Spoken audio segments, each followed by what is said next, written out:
BNP Jamaat কি জাতীয় সরকার গঠন করবে? জরুরি বৈঠক ডেকেছেন তারেক রহমান। মার্কিন বাণিজ্য এখনও ভালো নির্বাচনী পরিবেশ বজায় আছে। দেশের পতাকা সমুন্নত রাখতে আগামী 12 ফেব্রুয়ারির জাতীয় সংসদ নির্বাচনের পর সরকার গঠন নিয়ে রাজনৈতিক অঙ্গনে নতুন আলোচনা শুরু হয়েছে।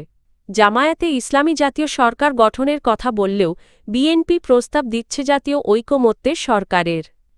সম্প্রতি বিএনপির ভারপ্রাপ্ত চেয়ারম্যান তারেক রহমান ও জামায়াতের আমির শফিকুর রহমানের এক বৈঠকের পর বিষয়টি আলোচনায় আসে। বৈঠকে নির্দিষ্ট কাঠামো না থাকলেও শফিকুর রহমান ইঙ্গিত দেন সরকার গঠনের আগে বিএনপির সঙ্গে আলোচনা করতে চায় জামায়াত। জামায়াতের দাবি দেশে স্থিতিশীলতা ফিরিয়ে আনতে সব দলের সহযোগিতা প্রয়োজন। তারা দুর্নীতিমুক্ত শাসন বিচার বিভাগের স্বাধীনতা এবং জুলাই আন্দোলনের সংস্কার বাস্তবায়নের শর্তে জাতীয় সরকার গঠনের কথা বলছে। অন্যদিকে বিএনপি স্পষ্ট করেছে তারা জামায়াতকে বাদ রেখেই জাতীয় ঐকমত্যের সরকার গঠনের অবস্থানে রয়েছে।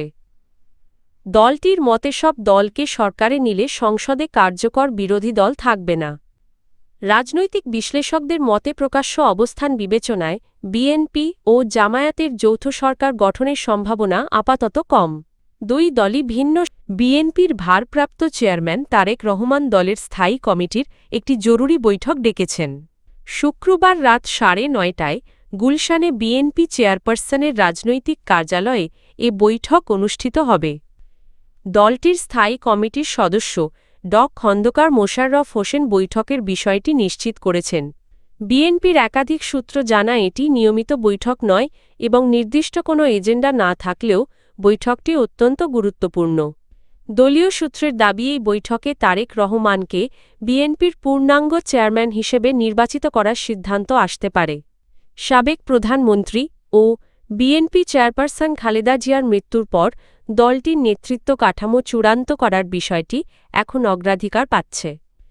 এর আগে বিএনপি মহাসচিব মির্জা ফখরুল ইসলাম আলমগীর জানান খুব শিগগিরই তারেক রহমানকে দলের চেয়ারম্যান হিসেবে ঘোষণা করা হবে।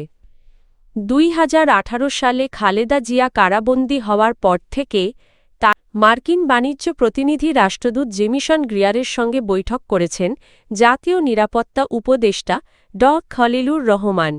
বৃহস্পতিবার বিকেলে ওয়াশিংটন ডিসিতে এই বৈঠক অনুষ্ঠিত হয়।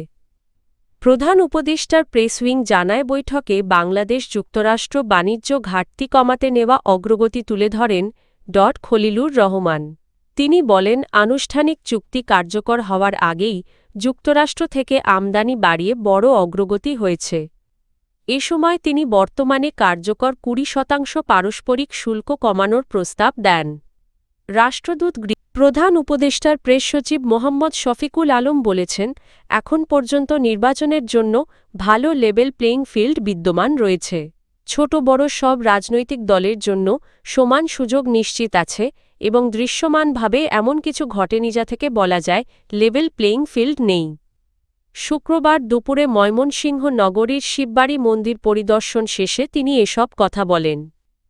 আসন্ন গণভোট প্রসঙ্গে প্রেস সচিব বলেন বাংলাদেশে ভবিষ্যতে যেন আর ফ্যাসিবাদ তৈরি না হয় সে লক্ষ্যে সবাইকে কেন্দ্রে গিয়ে হ্যাঁ ভোট দেওয়ার আহ্বান জানানো হচ্ছে।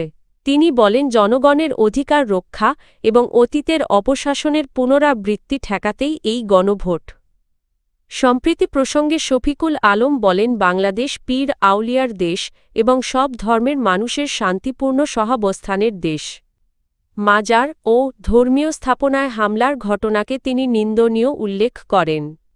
মাজারের নিরাপত্তা বিষয়ে তিনি জানান পুলিশের মনোবল বেড়ে আইন উপদেষ্টা অধ্যাপক আসিফ নজরুল বলেছেন আওয়ামী লীগ ক্ষমতায় আসার পর সাবেক প্রধানমন্ত্রী ও বিএনপি চেয়ারপারসন বেগম খালেদা জিয়ার বিরুদ্ধে মিথ্যা মামলা অপবাদ হয়রানি ও নির্যাতন শুরু হয়।